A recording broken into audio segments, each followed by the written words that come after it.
I just wanted to make a quick announcement before today's episode. I have my YouTube channel up and running again.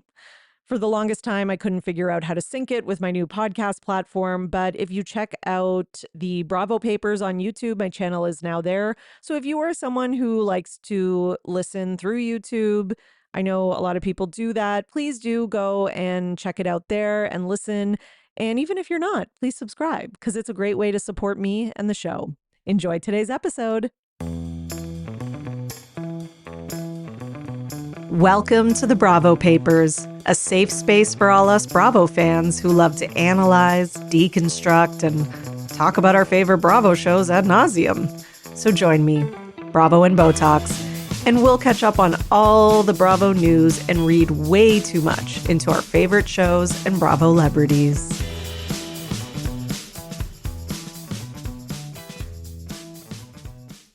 Hello, everyone, and welcome back to another episode of the Bravo Papers, Bravo Weekly News, here with your host, Emily, also known as Bravo and Botox, here to give you all the gossip, tea, drama, conflict, news, everything you're looking for from Bravo and Hulu, because I got some Secret Lives of Mormon Wives news as well. And I started recording this yesterday on Sunday, recorded for about half an hour. And then I stopped it to go to the washroom, came back, and I played it back to kind of see where I left off. And it was useless audio. Every podcaster's kind of worst nightmare is, the recording just being useless. It was like, it sounded like the guy from the movie Scream, like, when he's like, "Hey, Sydney," like in that voice, except it was like super slow. And like, I don't know what happened. I think I had like I don't know, something came undone or unhooked up. I don't know what happened. I looked it up. It is a thing that can happen, but yeah, boy, was it annoying. So that was a pain in the ass. And then I was pissed off and I was already exhausted because it was my daughter's recital weekend. And for any of you out there who have had kids in dance, you know what that means. It means nonstop go, go, go, costume change, makeup, and wait, a lot of waiting around, and it's rough. So, when I lost the recording, I was just like, fuck this, because I was so frustrated. And I was just like, there's no way I can keep going because I've been just running on fumes all weekend. So here I am on a Monday recording this. So let's get into it. All right. Enough of my preamble, which is just me complaining about life today. Sorry about that, guys. I do actually have news for you, I promise. And we got some actually pretty good stuff. All right, what should we start with? I think we should start with Summer House because they had their finale this week. So that's always something. And we got a little preview of the reunion, which I have to say, I was a little disappointed in the preview for the reunion. I thought it was a little like lackluster. I don't know. I just thought it was kind of a boring reunion preview. Now maybe it was just the preview, the trailer. Maybe they just didn't make a good trailer. That can happen. But maybe it's just that like there wasn't a lot between like the group this year, maybe as there usually is. It was more just like the Lexi, Jesse of it all. And then like Lindsay and Carl had like a little thing, but it wasn't anything big. And then Paige's biggest conflict is Craig, and he's not here. And also, I think we're all sick of hearing about that breakup, but we're sick of hearing about Jesse and Lexi's breakup. And I think we're even more sick of hearing about Paige and Craig's breakup. So, I'm not as excited as I usually am for the Summer House reunion, I have to say. But I'm still gonna watch it because I love Summer House. So even if it's like, pizza, even if it's bad, it's gonna be like still good. So speaking of Summer House, where was I? So at the upfronts, or the not the upfronts, what was it? Was it the Bravo TV watch party? It was a watch party. So Carl was there and he said that there's actually going to be a secrets revealed episode. So yeah, the after show was taken away, but we're getting a secrets revealed, which kind of makes sense because there was like all these little things that we saw in the trailer that we never got to see in the finale episode, or in the season, I should say. Like there was them doing the like the cramps simulator. I'm assuming that's probably because of like Lindsay giving birth. And then there was also the whole, obviously, the thing with Paige being like, Craig was texting two bitches. We didn't get to see that either. I don't know why that was left out. I have my theories. I think probably Paige asked for it to be left out because I think she's maybe kind of realizes that people are sick of hearing about this breakup and just kind of want to move forward. So I wouldn't be like that surprised if that was the case, of her just not wanting to deal with it from a publicity standpoint, not wanting to have to answer more questions. Who are the two girls? Do you have receipts? Like, it opens up a whole new can of worms of, vitriol, and not just against Craig. I think just as much of it would be against her. And I bet you it was kind of advised to her that she don't do that, better to leave it out. She'd also have to answer to it, at the reunion, which maybe she does. I don't remember if that was in the preview, but either way, that was cut out. So yeah, we're getting that sort of, secrets revealed. And then in terms of off the show drama, word on the street is that Jesse Solomon and Erica Jane from Real Housewives of Beverly Hills have hooked up. Okay. And this seems like it's not just like a rumor that somebody like made up on Reddit that never caught any legs. It seems like this is kind of like gaining momentum. Like it's been picked up by Page Six, who are confirming it. So here's the information that we have. Apparently, Erica Jane and Jesse hooked up after Watch What Happens Live taping in New York City. Okay, Page Six says they can confirm. And they got more than friendly after appearing on Andy Cohen's talk show on May 14th. An insider says something definitely happened between them. And then, there's pictures floating around of Erica Jane sitting between Jesse and Carl at the Bravo upfronts. So, people are like, okay, well, they had met at that. And then also they were on Watch What Happens Live together. So it's kind of like, huh? And then People Magazine says that they have a source, and this is a much more reliable, publication, but that they have a source that says that Erica and Jesse hooked up after Watch What Happens Live appearance last week. A source tells People the pair first met at the NBC upfronts, as I said before. They met at rehearsal earlier this month for NBC upfronts and were seen getting cozy together at a private cocktail party the network threw for talent at the Mandarin Oriental. They spent a lot of time talking together on a couch off to themselves, an insider says. It was the talk of the party. You could definitely see there was a spark between them. Okay. This surprises me 0%. Do I believe this? 1000% I believe this. And am I excited to watch Watch What Happens Live with the two of them and look for clues of them flirting? Abso-fucking-lutely. And this just makes so much sense because, listen, Jesse is a thirsty, thirsty, thirsty boy. I think he's maybe one of the thirstiest on Bravo right now. And Erica, on the other hand, is desperate for a storyline. So it is actually the perfect combination. It gets Jesse's kind of, star status up a notch. He's kind of using Erica in that sense because now, a bunch of people who never heard of him before from like the Beverly Hills world who don't watch Summer House will be like, wait, who's this guy? Oh, he's a Summer House cast member. Like, you know what I mean? It just puts his name in more mouths and, on more screens. And, it ups his status a little bit. Like, I'm not saying like status as in like, oh, he's so cool. I just mean like in the reality TV world. And then Erica Jane has fuck all going on, let's be honest.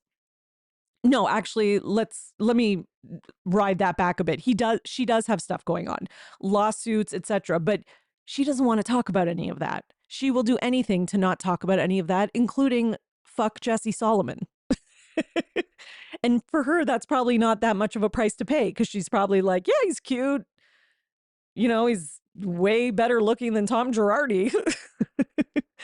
And she talks about how she's likes to hook up and, with hot guys. Like for her, this is like easy peasy and it's a nice storyline for next season. Well, I'm seeing this younger guy, I can just see it. It makes sense. And it gives Jesse kind of a storyline. Look at what hooking up with Luann did for Joe Bradley. It did, like, I didn't watch Southern Hospitality until recently. Like, I just started watching it like this year pretty much. Or was it like the end of 2024? Whatever. Either way, I just started watching it recently and I knew who he was simply because of the Luann thing. And like in my head, I was like, oh, he's the star of Southern Hospitality. Like it did up his status. So I do think that Jesse is taking a note out of his book. And I think a lot of these boys are willing to, honestly, because West, when he was on Watch What Happens Live, he was asked, would he hook up with like a housewife or an older woman? And he was like so gung ho about it. Like he was like, well, I want to say Lisa Barlow, but like she's married, but like she's super cool because like I guess they had met, they did a commercial together, but like he was like, oh, I would love that. Like you can tell, like these guys they're fucking thirsty AF. So yeah, I believe this 1000%. So speaking of thirsty, Kyle and Lindsay were asked this very question. Not saying Kyle and Lindsay are thirsty, by the way. I'm saying they were asked about who they think are the thirstiest for fame cast members on Summer House. This was when the two of them were on Watch What Happens Live recently. So I've got a few things from that. So, oh, sorry, it wasn't who's thirstier. I shouldn't, sorry, to be more exact, it was who has let fame go the most to their head. Lindsay says West, and Kyle says Jesse. Which I loved that answer because that covers the two of them. And I think probably the entire audience would agree on that. I think that's one thing the Summer House audience could actually agree on, myself included. Other things that happen on this Watch What Happens Live interview. Lindsay said that Craig should have said something about the cheating rumors. And she pointed out, which I had forgotten about, but she pointed out that she, even after Carl dumped her on camera, even she cleared up cheating rumors about Carl. So there was a rumor about Carl cheating and she did, and I remember this because I covered it on here and I remember sharing the Instagram about it. She did answer a question in an interview and said, no, there wasn't any like cheating or anything like that. That wasn't the situation.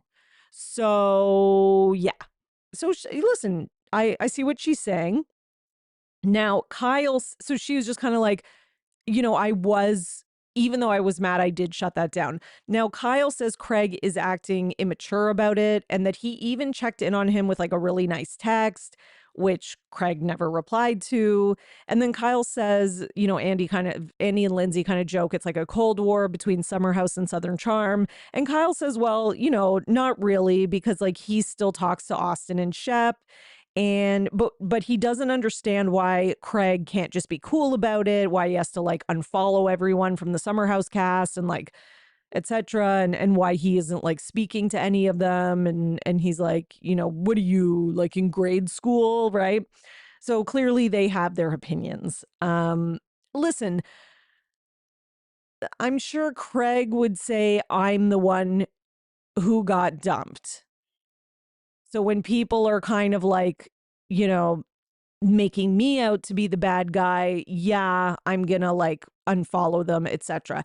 I'm also sure that Craig will get over this. Like I do think that time heals all wounds, first of all. As we can see, he's already dating somebody else. And on top of that, eventually he's going to be just like so over it. He's probably going to be friends with like Kyle again. Like I do think I do think they'll be friends again, but I also think that it's not just about that. It's also about maybe like the Spritz lover boy thing.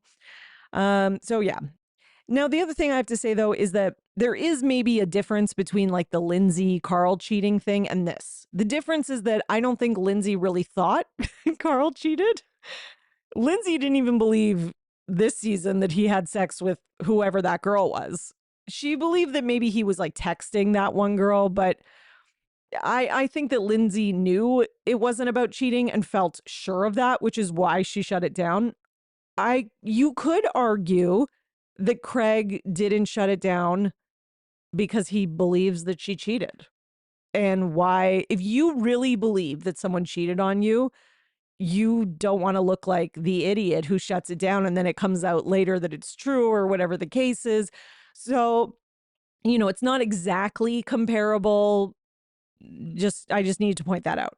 Okay. So I do understand the argument. I understand Paige's perspective of like, I'm getting annihilated, but I also understand Craig's perspective of, I don't know whether you cheated or not. And this other girl is saying that you did. And why would she make that up? Like, I can kind of see that perspective as well.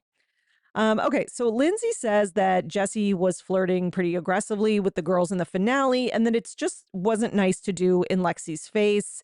And she's glad the other girls put a stop to it. Kyle says that it's definitely Jesse's MO. So they were obviously asked about this. And he says that you need to know, even though it's what Jesse does, he needs to know when to pump the brakes. Lindsay also thinks that Lexi is justified in saying that she doesn't want a friendship because she had just seen him flirting with those guys outside. So that was kind of like the nail in the coffin, which I think that does make sense. Like, I think you're like, I just broke up with this guy. As Amanda said on the finale, the body's not even cold yet, and he's flirting with these girls. Granted, she did break up with him, but it's still weird. I can understand that. So it's like, maybe just like wait, I don't know, another week. I don't know. Wait till the weekend's over. I don't know. So I can understand that. Lindsay, when asked about Turner and her posting her breakup anniversary post, Lindsay says that he's fine with it. She tells Turner everything. He's not met Carl, but they were both at the Summer House premiere party. And basically, Turner just doesn't care about Carl. He's like, whatever. And also, he's not concerned about her filming with him. Like, he understands what Lindsay does. Then when Kyle is asked about coming downstairs and telling Lexi what everybody was talking about upstairs and kind of like, do you regret doing that? Like, it kind of started a lot of drama. And basically what Kyle says is that him coming downstairs and telling Lexi what they were talking about came from him not wanting Lexi to feel like they were all upstairs colluding against her and taking Jesse's side. Which I think, like, I actually appreciated that answer because I feel like nobody else in that moment was thinking about that. And it did come off like that. Like, it came off as like, kind of cliquey. And like, it would make you feel like, okay, well, everyone's taking his side. This sucks. I'm sitting here in this house, like on the couch by myself. So it is kind of good that Kyle did that.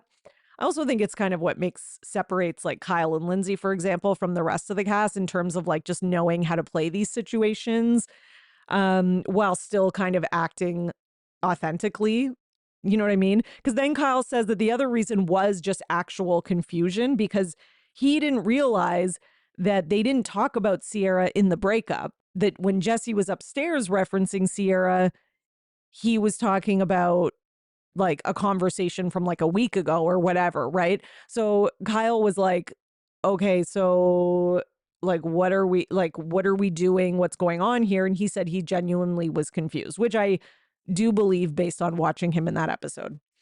And he said, which I thought this was an interesting thing to say, and I think poignant to give Kyle a little credit, which is that he said they didn't talk about Sierra at all in that breakup conversation, but it is all we talked about in the bedroom. And I thought that was a very interesting thing to point out. And I think Kyle's kind of sending a message with that. I think the message is that it is funny that Jesse went upstairs and the one piece of information he chose to share with them was that. Even though that was a thing in him and Lexi's relationship, because clearly they had talked about it a week ago, it wasn't something that was talked about on camera, nor was there really any reason to bring it up and to tell the group except to say it with me, everyone, make Lexi out to be like, anti-Sierra, to kind of pit the girls against each other and the audience, which in my opinion, he was very successful at, because the majority of the comments in the audience that I've been seeing lately are talking about Lexi and Sierra and not about Jesse. So let's just be honest, his plan worked. And he was successful. And I think Kyle sees that. I think Kyle sees it because he knows that game, because he's played that game too. And he's like, I see what you're doing. I used to do that as well, you know? Like, I think he's like, okay, I see that. I hope they talk about that at the reunion. Okay, so Lindsay and Kyle do not believe, in regards to Paige and Craig, they do not believe that Craig bought a ring, specifically because when you buy a ring, you usually show people. And they feel like it seems like no one else saw this ring. But again, like, how do you know? Because you don't know all of Craig's like closest friends, like from outside of the Bravo world. You know, like he talked last season about his best friend who just got married, and he feels like he's the last one, and that's a friend from off the show. So you don't really know that. But that being said, I understand why they don't believe it. And, you know, everyone has an opinion about this. I think it's kind of a moot point. Like, I think whether he bought it or not is irrelevant. If he did buy a ring, it doesn't make him the victim in the situation. It also doesn't make him the villain. And it doesn't make Paige a victim or a villain. I think it's just maybe somebody bought a ring because they thought they might get engaged and then they didn't. It's like, who cares? That can happen. It's not like so crazy. People literally get engaged and call off wedding. Oh, wait, we saw that, Carl and Lindsay, right? And anyone can change their mind at any point for any reason. Everyone has that right to change their mind, no matter what. People get divorced, for God's sake. So in an interview as well, besides all this stuff on Watch What Happens Live, Andy was asked about kind of like the future of Lindsay and her role. And what he said was that he doesn't know about her being on The Real Housewives of New York, but he does believe that she should always be on our TV. And I totally agree. Because when I was thinking back to like the funniest, most entertaining moments this season, by far the best moment was the Freedom Dinner, and it was Lindsay's speech. Like, there was nothing funnier than that speech. And I've replayed it in my head, you know, while I was listening to a recap of it, etc. And it's like, this is why we need Lindsay.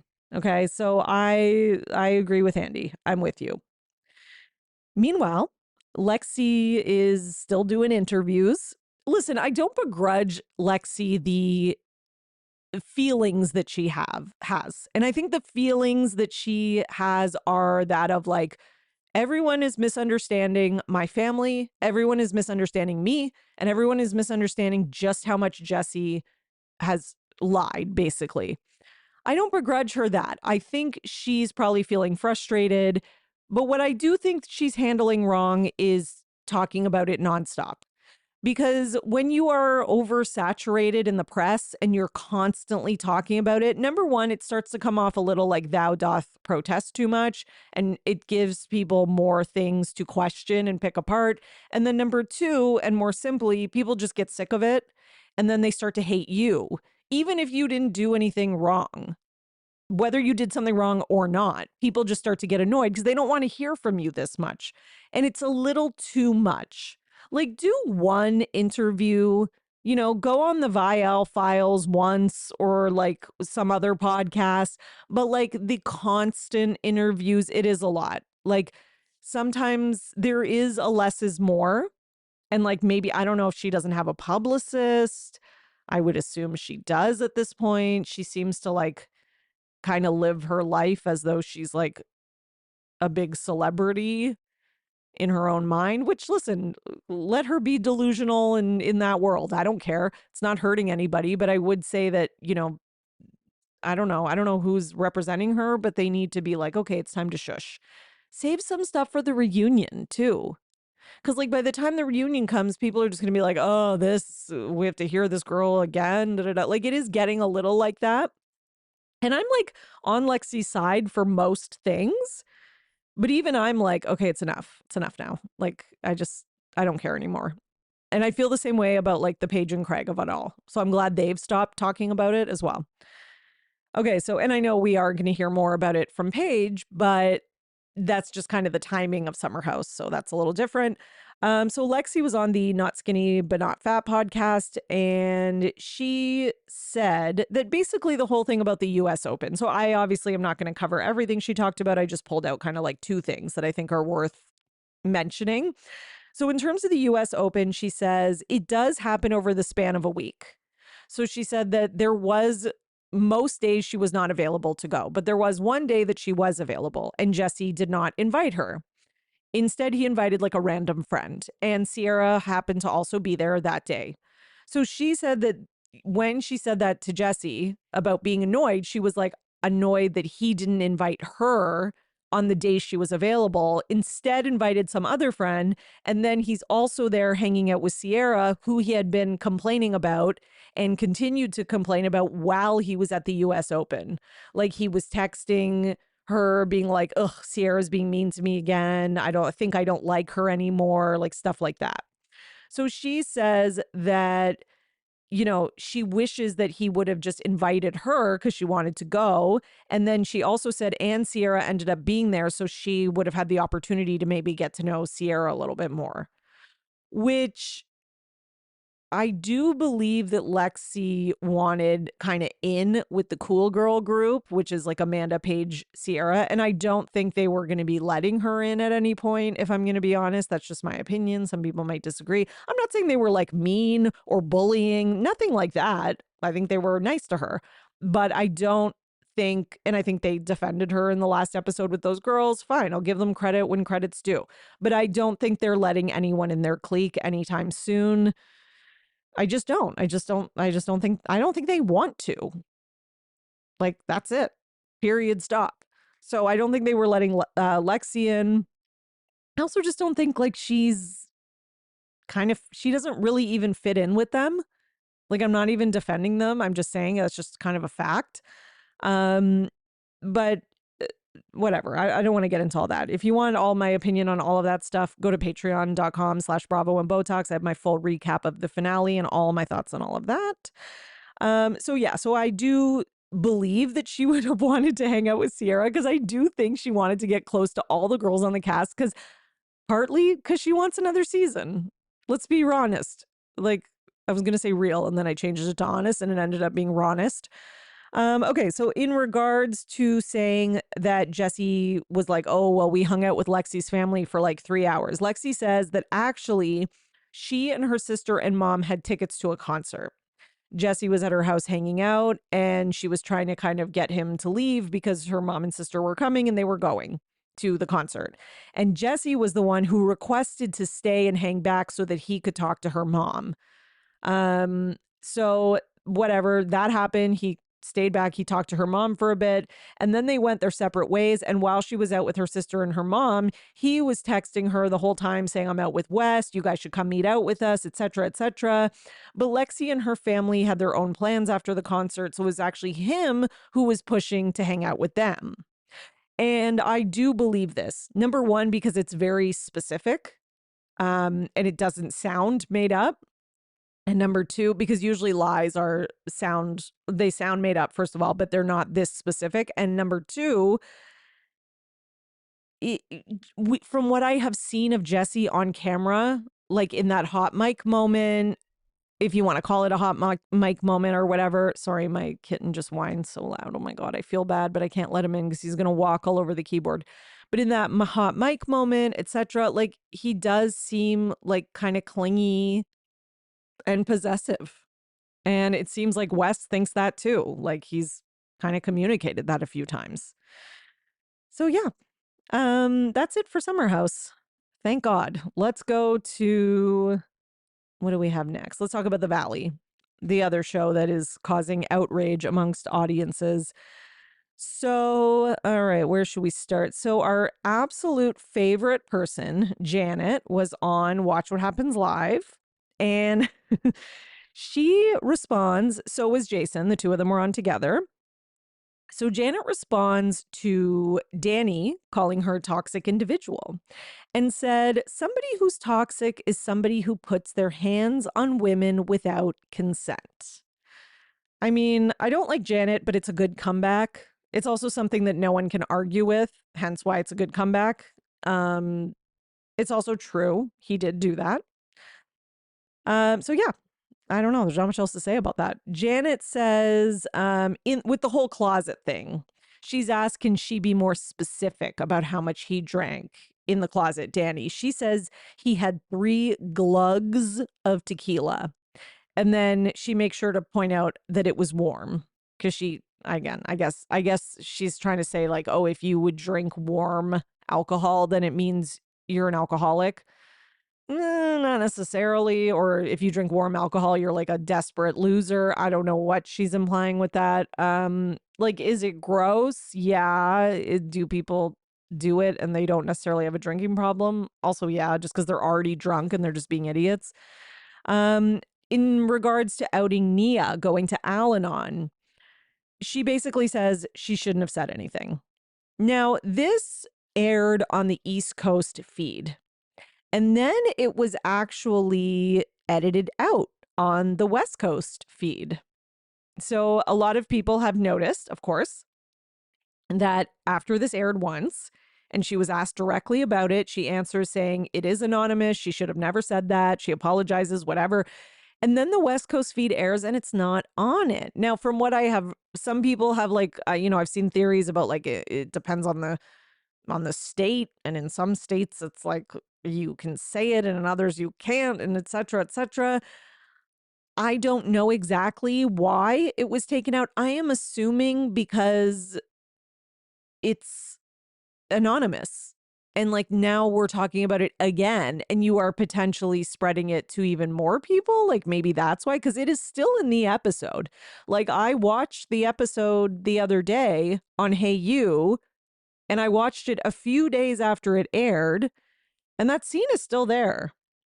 So I don't know. Now, that's on Hey You. So I don't know if maybe on like Peacock or something else, like if you like, I don't know if you watched it again on some other streaming service, if it bleh, bleh, would be gone, but it was definitely still there. Like her talking about Nia going to Al-Anon, which was so fucked up. So who else did we have from the Valley? Okay, so no one else from the Valley on Watch What Happens Live.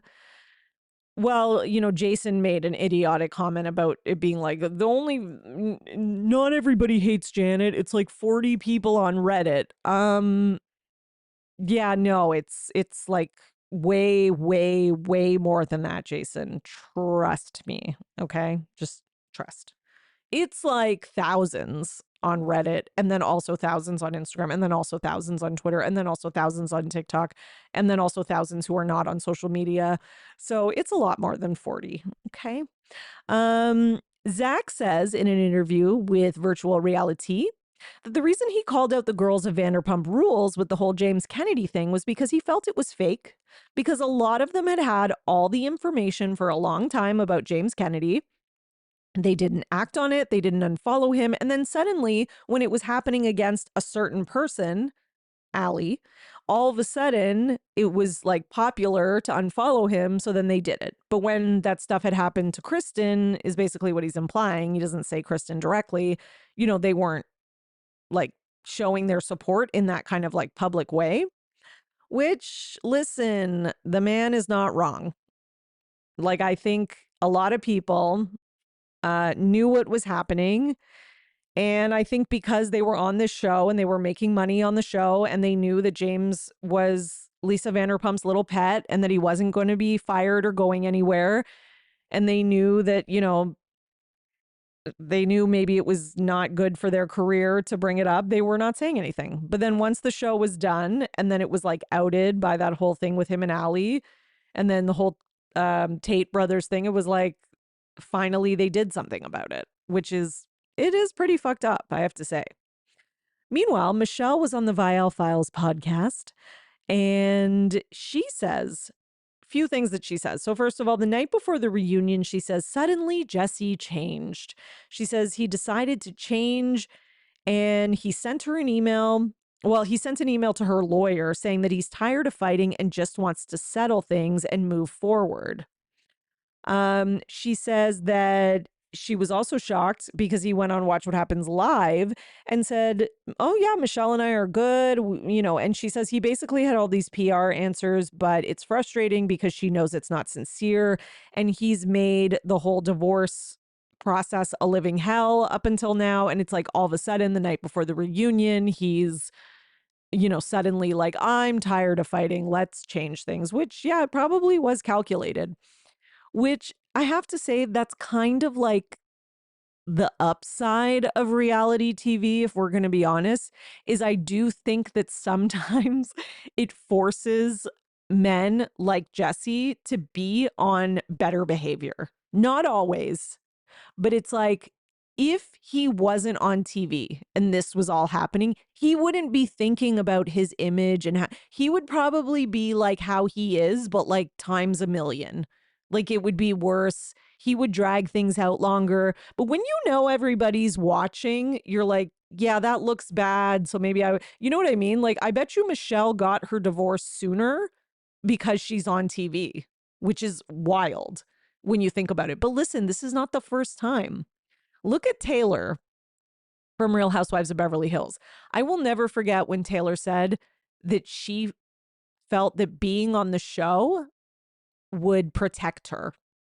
Even though we know it wouldn't, because in that extreme of a situation, like there's nothing that's going to save you from that type of guy except like, literally like getting away and like maybe going into hiding, or I don't even know, because he was like psycho. But I do remember that she said that she felt safer because there's like more often like producers around, cameras, people are watching him. Like she felt like a little bit more protected, which I can understand that.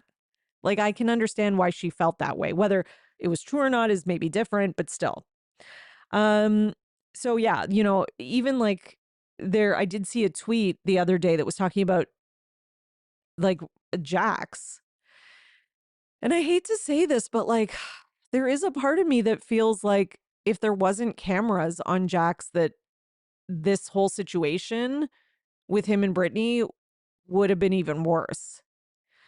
So I don't like, listen, I don't want to put anything out into the universe, etc. But like, I don't know. I just don't trust that man to like control himself. And I'm not saying he should be rewarded and kept on TV because of it. I do not think he should. But what I will say is that him having cameras watching him may have, I guess, downgraded the severity of his actions, at least for now. Is that going to work forever? No. But unfortunately in these situations, it can end really bad. So, the best thing is for Brittany to like stay away from him, get a restraining order, like whatever she needs to do. And, he still shouldn't be on our televisions. Like, let's just be honest. Okay. Where else was I? Okay, so Michelle also said that Jesse scripted his whole like making up with Kristen for fan support, and he has a binder detailing all his TV moves so that he can make sure he comes off as good as possible. Do I think he purposely made up with Kristen to look good? Absolutely. Because he knew she was a fan favorite? Absolutely. Do I think that him having a binder is insanely different than the other cast members? No, I actually don't. I'm sorry. I'm not taking Jesse's side. I think he is calculated. I think he has a binder. Would love to see it, by the way. But do I think that he is planning his moves any less or more than Janet? No, I don't. I think there are other people on this show who are also doing that. And I actually think Michelle is one of them. I think that's why she's made some missteps, because when you try to overplan, you do end up looking dumb sometimes. For example, her bringing up the whole thing with his his girlfriend and her sleeping with the Baywatch guy.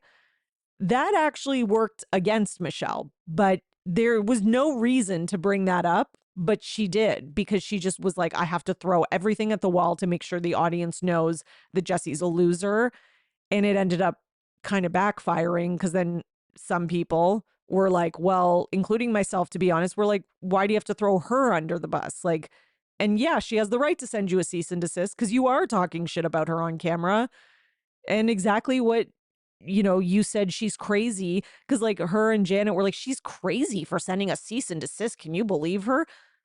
No, she's not because you're sitting here talking about her. So clearly she was right. Right. And she sent that after you said you were talking about her sex life on camera. So, when you try to plan everything out, you make missteps. And, Michelle needs to kind of trust the universe a little bit more because I do think that like Jesse has already made missteps and I think he will continue to as time goes on, no matter how hard he plans, no matter how many binders he has. There's no amount of binders that can like control people that have like borderline personality disorders or just who are, dysfunctional people. That's a better general statement. Dysfunctional people will end up being dysfunctional most of the time. Okay, so what else do we got? What else do we got from the Valley? Oh yes, Michelle also says that Jax and Jesse had a falling out in their 20s and they reconciled. When they reconciled, she was already married to Jesse. And that's when she started to see the changes in him, including that after they had their daughter, she alleges that he started drinking and doing drugs like much harder, like doing coke and things like that. So, she was kind of like, well, I was under the impression that like as you get older, he's going to grow up, not regress. And she feels he regressed. Yeah, it's called a midlife crisis. I really like it really sounds like one. And again, I'm not like excusing it. It's just look at the piece of shit things that men do. Like look at Sandoval. I like to me, I was like a lot of people, I saw people commenting like, "Oh my god, he started doing drugs after the baby was born." And like that's terrible. Yes, and crazy, but do I think that's his kind of form of like midlife crisis? Yeah, I do. Just like I think Sandoval having sex with Raquel in Ariana's bed was his kind of midlife crisis as well. And like there's some guys who go out and buy a nice car. There's other guys who fuck their secretary. There's other guys who start drinking and doing drug. Like there's different forms of it. Whatever the mental thing is that happens, it does happen. And especially if you're with a guy who already might not be like the best guy, it's not gonna turn out nice. That's for sure. So this could also definitely be a reason for their divorce. Now I'm kind of thinking is that, like, am I surprised that like people on this cast besides Jax like do coke or like go out and binge drink? And no, I'm not like none of this is surprising. I think everyone we ever watched on Vanderpump Rules has partied and done drugs and drank hard and maybe had drinking problems or ongoing ones or had a drinking problem at some point, whatever, or used drugs at some point. Now, whether you get to the point that you're like a full blown addict and it's like ruining and taking over your life, that's maybe not everyone, but it seems like it may be the case for Jesse and Jax. I don't know. I'm just speculating, but it does seem that Jesse can be like emotional and reactive and that can be a side effect of doing drugs. Again, allegedly, I don't know. But yeah, that is kind of what Michelle is chalking it up to, or at least some of it. And obviously that's part of the reason that they're not together, according to her. Again, this is, I'm not saying anyone's an addict or that he definitely is an addict. Like, I don't know, but I just can kind of go off like clues and things that we see. So meanwhile, somebody commented and tagged Bravo TV and said, if at Bravo TV is wondering why ratings are down, I'm happy to clue them in. It's Janet. She's a miserable person and she is miserable to watch. And then Kristen Doty replied, which is why I'm even reading this, and said, ratings aren't down, but please don't let her deter you from watching. I love you so much. Okay. Kristen's been in the comments. I think she's worried because I saw somebody commented on a Bravo TV post on Instagram and it was like, I didn't screenshot it, but I did see this. Like, I'm not making it up, I promise. And somebody was like, this show is becoming unwatchable. And the scene they were replying to was like a Janet scene. And then Kristen replied and was like, no, with like a crying face. Kristen, if you are out there and you are listening, we are not giving up on you. One bad season with Janet is not going to deter me. And this season is still good. Like, I'm still enjoying it. Now, whether Janet comes back for season 3, that might be a different story. But, I'm still really enjoying the season. I still think this is a good season, and their ratings are definitely not down. The live viewers, I'm sorry, people need to stop with the live viewers. They're meaningless now. Like, it's you need to do like the full like 3 days streaming like that to know. Okay, the last thing, it from the Valley, is Brittany soft launching a new boyfriend. So Brittany posted like a gym video where she is standing in front of a guy, and she's standing and taking a selfie in the mirror, like a mirror selfie, and her head is covering his face. And all you can see is his arms on either side of her, and he's like flexing and showing his biceps. And yeah, and that's it. So people are suspecting that maybe this is a new guy that Brittany is dating, because in an interview, she said that there is someone that she has a crush on that she really likes, but didn't tell us who or give us much detail. So yeah, could be. Definitely could be. Okay, let's go on to some Secret Lives of Mormon Wives news.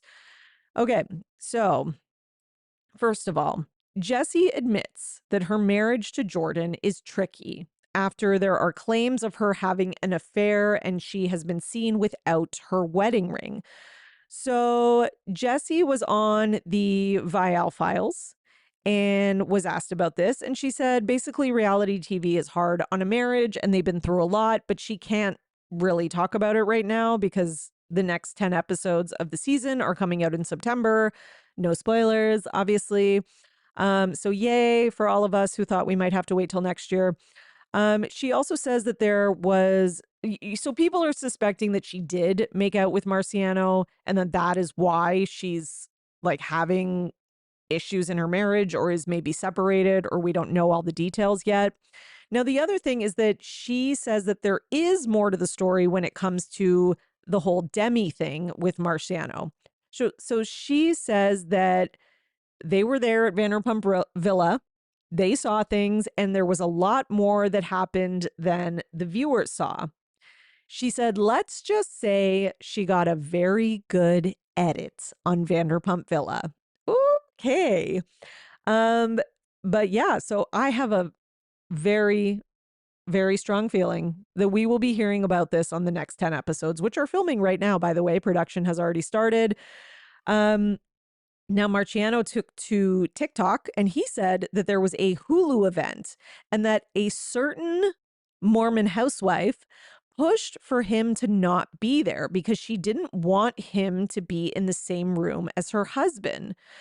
Marciano doesn't say who he's talking about, but people are sort of guessing that he's talking about Demi, which I guess it could be Jessie as well. But yeah, I suspect that it's actually Demi because that one seems to be more hidden. And then there's other stuff that comes in later. Where is it? There's other stuff that comes up later that made me think that as well, but now I can't remember what it is, but it's going to come back to me. But let's go to the next part. Okay, so of course, just when you thought you got away from Sheena, she's back. She'll get you. You'll get Sheena, okay? No matter where you go, you try to run away from Bravo to Hulu, Sheena's there watching you. I got to give Sheena some props for just her ingenuity and her perseverance. That girl finds a way to be relevant no matter what. I don't know if that's a talent or a skill, but I mean, she's got it. Whatever that talent or skill is called, Sheena's got it. Tenacity, I don't know. So Sheena on her podcast says that what Marciano said to Layla in the finale is exactly what he said to her and Demi, is it Demi or I don't even know, whatever, on a FaceTime chat with the three of them. So I guess the three of them were having a FaceTime chat, which like, of course Sheena's like besties with them both and having FaceTime chats. Okay. Sheena says that they were very flirty, Jessie and Marciano, that night at Tom Tom, and that they were all over each other, and that when he showed up, or when Jessie showed up to meet with them, she did run to him, jump into his arms, and put her legs around him. And Sheena said, I saw that. I was standing right there. She says, I never saw a makeout. Doesn't mean it didn't happen, but I never saw it. Sheena also says that at one point, her and Brock got separated from Marciano, and they thought that maybe he went to hook up with Jessie. Well, I guess like Brock suggested it, and Sheena was like, no way she would do that. And she was like, no, like, don't even say that. Then they got back to their house. Then they ended up finding Marciano, like when they got out of the elevator or something. So then they went back to Sheena and Brock's house, which is where Marciano was crashing and staying at them. But then he was getting these texts from Jessie. And then he was saying to Sheena, I'm going to go back out. And Sheena was like, no, you can't do that. That's someone's wife. And he was like, well, it seems like they're in an open marriage. And Sheena was like, okay, maybe they are. Like, what do I know? I don't know them like that well. They could be in an open marriage. And then Marciano showed Sheena a text with an affirmative, like, yes from Jessie. She doesn't say if it's like yes to hooking up or yes to the open marriage, but it seemed like it was the open marriage thing. So he went back out. And then the next morning they went to like some yoga thing because they were at like a bunch of events. It was all surrounding some like, product release or some shit. I can't remember. So they went back out. The next morning they were at a yoga event and Jessie was just like deny. And Marciano was also like denying and going with her story. So Sheena was kind of confused and she was like, okay, I guess like they got their stories straight.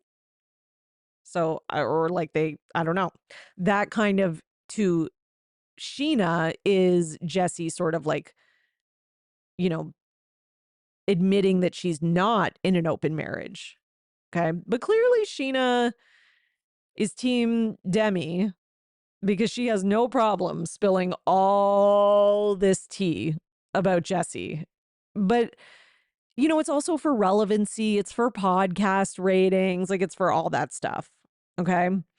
So Jordan, though, Jessie's husband, I don't know, separated, estranged, whatever you want to call him, has clapped back at Sheena, saying that Jessie told Marciano she was in an open relationship. So he replied to a clip and said, Jessie has never said that, more lies, with a laughing face emoji. So I'm assuming he's saying Marciano is lying. That's what I think. I don't think it's aimed at Sheena, because I guess Sheena's kind of reporting what she was told and what she saw. So I don't know. This group is a fucking mess. I mean that in a complimentary way. Okay. So the other thing from Secret Lives of Mormon Wives is that Brett steps into the comment section to defend Demi from the Dakota affair allegations. So basically, Michaela and Jessie said on the Vial files that Demi wanted some big finale and to have like a fake affair with Dakota, and that she was like trying to make this storyline happen.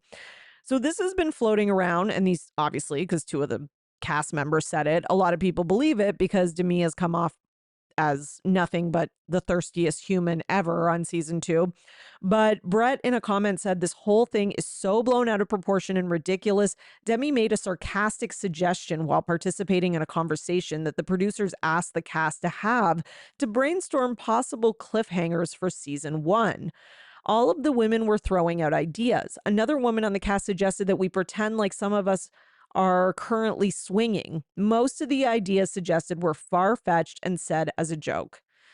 I hate when stuff like this comes out because it kind of like reminds you that this is a TV show and that although there is reality to it, there's also a lot of stuff that's like produced. But you know what? I don't like Demi. Okay. I'm very like, with Demi after this season 2. But do I believe this could have been said in jest? Yes. And do I believe that now with everyone like on like the we hate Demi train that it, Michaela and Jessie could be kind of taking it out of context because they hate Demi so much? Yes. Could Demi have also been so delusional as to pitch this as a real idea? That is possible too, because these people are messy as fuck. So who the hell knows? Okay. What else we got? Let's go to Real Housewives of Atlanta because Ms. Drew Sidora was on Reality with the King. So that's Carlos King's podcast. And she was asked about her relationship with Ty Young. And she said there was a lot of flirting and conversation. Ty was someone at the time that gave attention that I wasn't getting from my husband.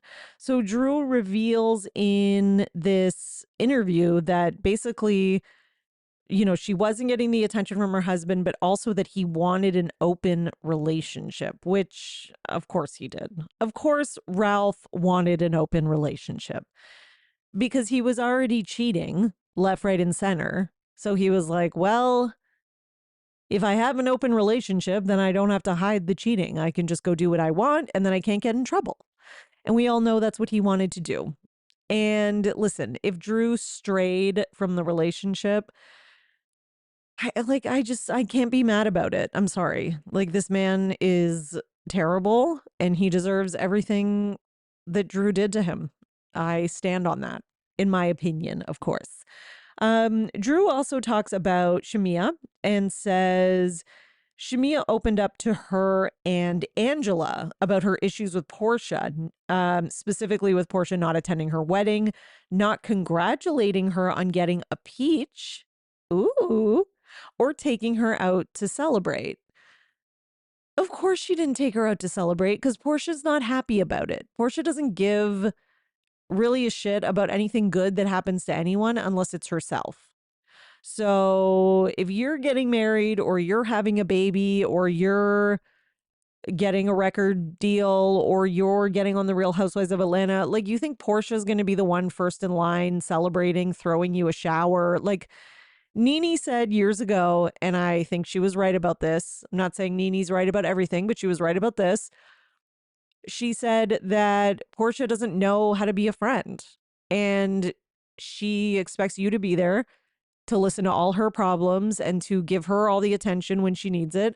But when you need that, she won't be there and she'll only call you when she needs things. And that was like mid seasons of Real Housewives of Atlanta, and we're on what, season 16? And I understand that Portia has not been on the show for the last couple of years, but in my opinion, she has proven that over and over again every single season. Okay. What else did she say? Oh, yeah. Shamia also told Drew that she was worried that the fans would see her as ungrateful to Portia if she ever addressed the issues. I think, I think some fans do feel that way, like mainly Portia fans. But I think I think most fans see it from Shamia's side. However, I do think a lot of fans, even though they understand Shamia's side and see it more from her side, it doesn't necessarily mean they're on her side. And I think a lot of people like me are kind of on neither of their sides. Like, I see Shamia's side more, and if I had to pick one, I would pick her. But overall, I think they both kind of played this terribly. And it's hard to like fully get behind Shamia and root for her because she still acts like a lapdog. And it's just annoying. And she's going to go running back to Portia like at any second. So it's like I can't like root for her that much.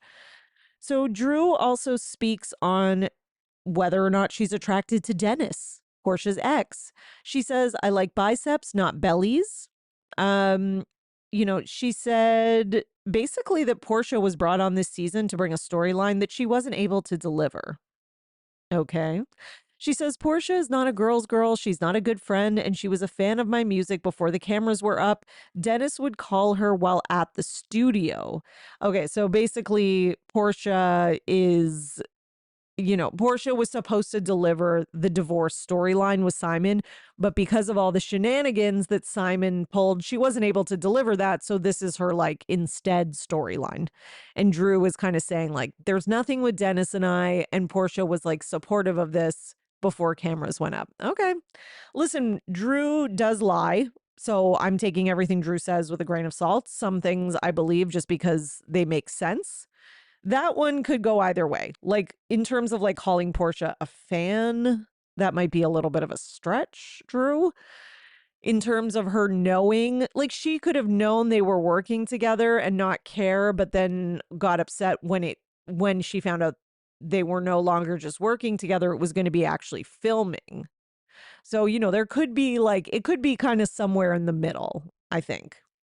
Now, Drew was also asked if she did, in fact, give Kenya those images of Brett Eady, because that has been going around that she was the one who somehow dug up, or someone close to Drew dug up those photos and then was the one that passed them on to Kenya. Because I think this all started when Portia said that a cast member had given them over. Now, people have speculated that it's Drew and said that, but wait, did Portia say someone specific? Yeah, I think maybe she said Drew. Okay, I have to check back on that because the last time I reported on that, it was like when the season had first started. But either way, he asked her about that. She denies it, says absolutely not. Drew also says Britt Eady, she thinks, is a better fit for, a rags to riches type show, but not Housewives. She doesn't want to live in her truth, Britt, that is, about her husband and marriage. She says, it's a no for me. She's not a good fit for this circle of girls. That I can 100% agree with Drew on. Okay. I mean, I like Drew. I think she's funny. And the rags to riches comment was, I think, hilarious. And overall, I enjoy Drew's like kind of delusional nature. But that being said, I recognize that she's not, she tells lies. I recognize that she stretches the truth. I recognize that she's not, I understand why people don't always like her or agree with her, and I don't always agree with her. But what I will say is that I find her very entertaining. She's entertaining. I think she's funny, and I overall like her. And I'm sorry, but she's right about Britt. Britt does not fit in with this group. And I'll tell you how, if you need evidence of that, this week's episode, her having this like event that is supposed to be for her shapewear line, but it's at a country club and they're playing golf, but then they're supposed to be dressed derby themed, and then they're there and she doesn't feed them. Like that alone is like, okay, yeah, you suck at this. And like, you don't make any sense. Like, it is so clear. The mix up of like country club, derby, golf, and then shapewear, that alone shows that she's pretending to be someone she's not. Like, I can't with Britt. She's so fake. Now, Britt, of course, replied to this interview and to this statement from Drew and said Drew is the last person to be speaking on marriages when she has been going through a divorce for years. Okay. Well, she didn't say, okay, whatever. Okay. She didn't say anything specific. She just said the truth about her husband and marriage, which that could mean many things. It doesn't mean that she's saying like, I'm the expert marriage counselor and people should listen to my advice. Like, no, she was just saying that like maybe she has heard secrets about your marriage. Who knows what they are? And if anything, her getting divorced from Ralph and being cheated on 900 times, maybe she's a lesson to be learned from in some ways. But anyways, she said she needs to pray. Oh, yeah, to pray those court filings do not end up public instead of worrying about me. My goal has never been to destroy marriages for clout or a storyline. This show is about wives, and Drew barely fits the bill. Okay, well, if that's your argument, then I don't know how you say you and Portia are like besties. Like you, Portia, and Cynthia are now like good friends. They are both divorced multiple times, and Portia also divorced right now. So how are you going to say this is about wives and she capitalizes wives? Like, get out of here. I really can't stand this woman. Okay. But you know what? These women are not the only ones who are making news in the Atlanta world, because let's not forget about Mr. Peter Thomas, formerly married to Cynthia Bailey, also sometimes called Patricia, by Nene specifically. But anyways, he is posting stuff because he is going to jail for this whole tax thing, and he's got a message. Okay. He's got an Instagram message. This is what he says. All my people told me not to post this, that I am crazy if I do. I am not crazy, in capitals. He put crazy. I think he meant to put not in capitals, but he put crazy in capitals. I think, listen, okay, that was funny. Okay, so just real as fuck. The first thing I must say to all new business owners, please pay that withholding tax. You do not want to be in the position that I am right now. The law is the law, in capital letters. Yeah, I mean, okay, this is where I have to take issue, Peter Thomas, because it's like you're just learning this now. Like the implication is sort of like he maybe at some point thought he was above the law, or at least that like he would maybe be punished in terms of like repayments and interest, but not jail time, or that this somehow would not impact. Like it's just so wild to me.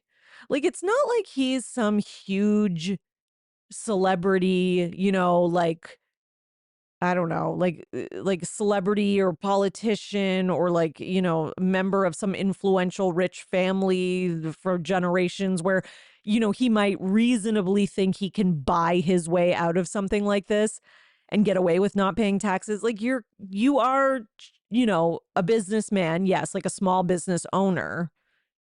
But like you're not like Prince Charles or something. Like I'm not sure what's going on here, but the Prince Charles was not a good example, guys. Sorry, I'm tired. But he says, the law is the law. Okay.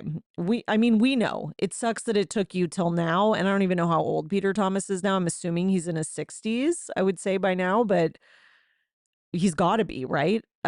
He says it's not easy for us black men, especially in my industry. No bank fund restaurant slash bar slash lounge. We have to put that shit on us 100. This is the new chapter in my life. It's called accountability and responsibility. Again, it is quite late for, okay. My road to redemption. I have 3 black sons and I must lead by example. Also for my 4 beautiful grandsons. This life ain't easy, but we're resilient and your granddaddy is a king. God bless. And by the way, I didn't just find God in my time of troubles. I was raised this way. Love, PT. So basically, he is turning himself in. He has reported himself to prison to begin his 18 months in prison. And at Sutton's Roller on Twitter is doing like a hilarious, what's it called? Like prison day counter of like all the housewives people that are in jail. So it's like Jen Shaw, Karen Huger, and now Peter Thomas. And it is counting down like how many days they have left, that kind of thing. And whenever their sentences get reduced. So, look out for that because these are important things that we need to know. I need to be doing the countdown. Peter, pay your taxes. I don't know what else to say. Like the tax man, they will come for you. There's no doubt about that. And we can see, Teresa Giudice and Joe Giudice, like there are many examples from before. Okay. Meanwhile, Dr. Heavenly from Married to Medicine. So we're going to talk about Married to Medicine. So Dr. Heavenly posted a still of what looks like a night cam or surveillance camera or something of a woman like sitting on top of a man. It looks like she's, maybe like riding him in bed. I don't know. They're like forehead to forehead, She doesn't show the body. It's just like the shoulders up. It even looks like the woman is dressed. And it has like an "I cheated, I'm sorry," and then on the other half it has Dr. Damon, and then it has like a little picture of Dr. Heavenly in the corner. And I guess, Dr. Heavenly took this from some like tabloid or blog that was trying to say that this is like surveillance of some kind or some sort of hidden camera that shows Dr. Damon cheating with some woman. So Dr. Heavenly posted this and says, does this look like Dr. Damon to y'all? I guess he's at it again. And then a bunch of laughing face emojis. And then it says AI is a motherfucker.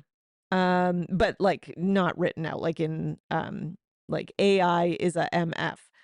You can like the picture of Dr. Damon on the left that's just like, looks like an interview picture is clearly AI, like it's clearly not him. The black and white photo of someone in bed on someone, that looks real.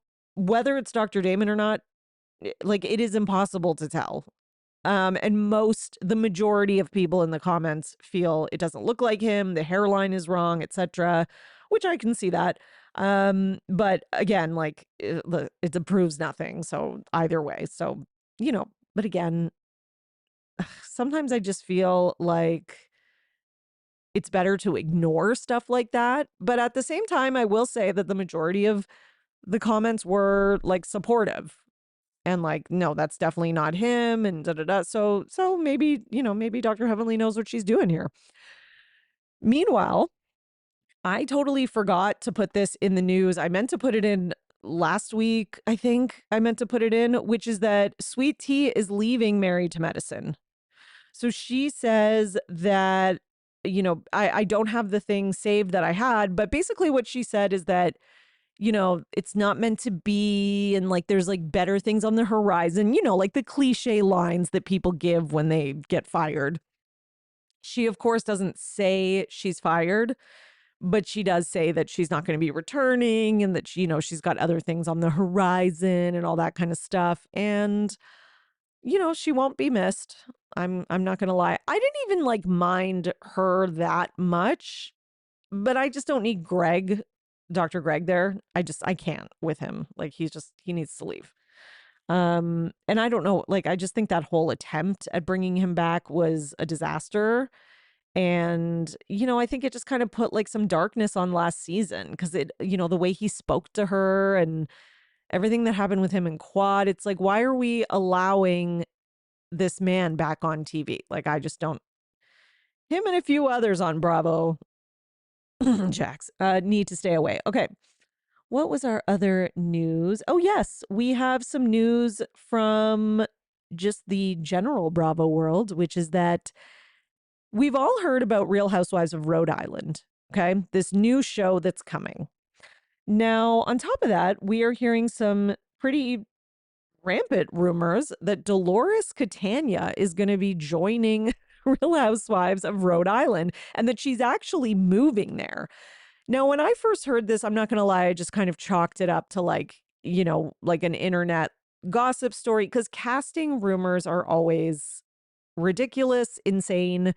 90% of the time they are wrong. Someone just kind of like put something out there and it, you know, it takes off, it gets wings, and the next thing you know, people are taking it as facts. So I don't usually report on it unless it's like on this show, unless it's or even on my Instagram, unless I like think there's a chance that it's true.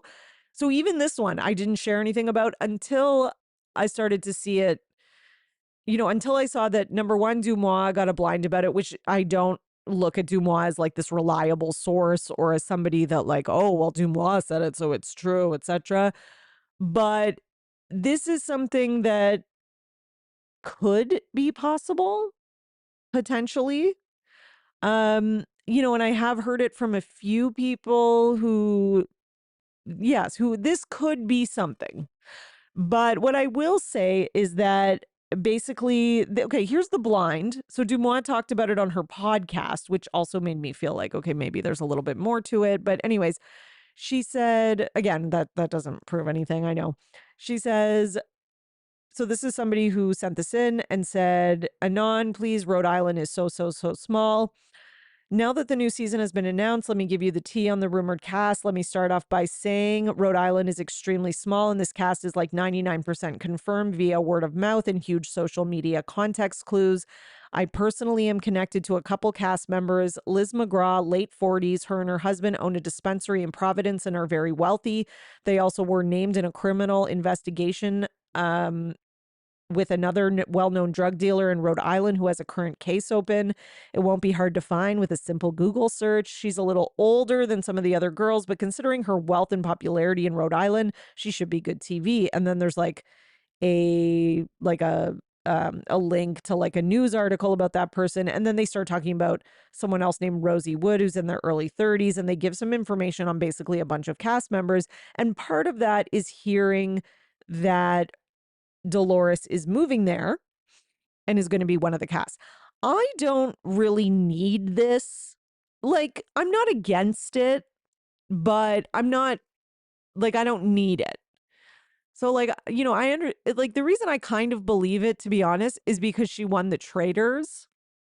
And I feel like her star has like been slightly elevated because of that. And because sometimes I feel like Bravo thinks if they have like someone like the new Roni reboot was such a disaster that there's a part of me that's like, maybe they think that like starting with a new city and having one familiar face to kind of like transition, might help the first season like get off its feet, and then they can always fire Dolores after that first season.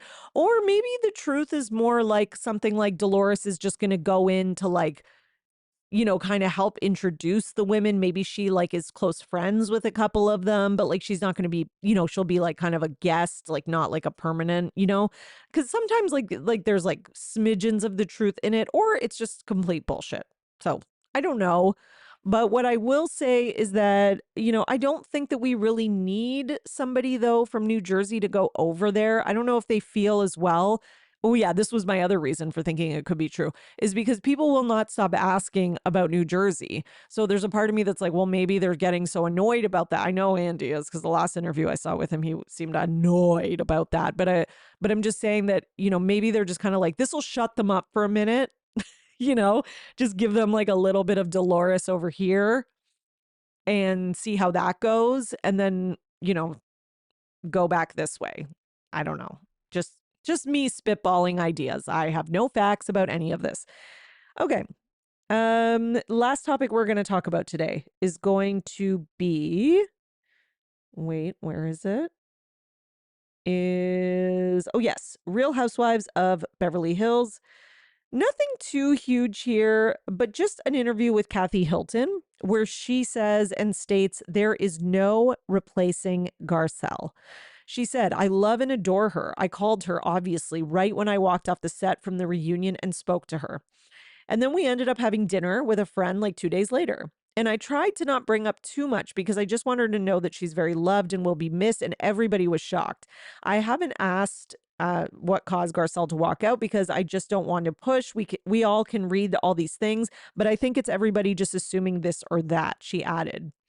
And then she insisted when she was asked for like who could be possibly replacing Garcelle, she said no one can replace Garcelle, which true. Why am I even bringing this up as news? Because it's not that big of a deal. Because I do think that, Kyle was kind of like anti Garcelle at the reunion and at the end of last season. So I always find it interesting when Kathy like goes out of her way to sort of like befriend the people that Kyle's having an issue with. It's like this, like her like passive aggressive way of getting under her skin. Like she kind of did it with Dorit. Like she was like had Dorit over to her house and like literally Bo's like brought up how Kyle's like not that warm to her and whatever. And listen, I think Kathy sees a lot of the flaws that a lot of people see in her sister. I think she has to still have a relationship with her because it's her sister. And you can like love your sister, but you can also hate them. Like you can love them, but not like them. Like they could be annoying the shit out of you.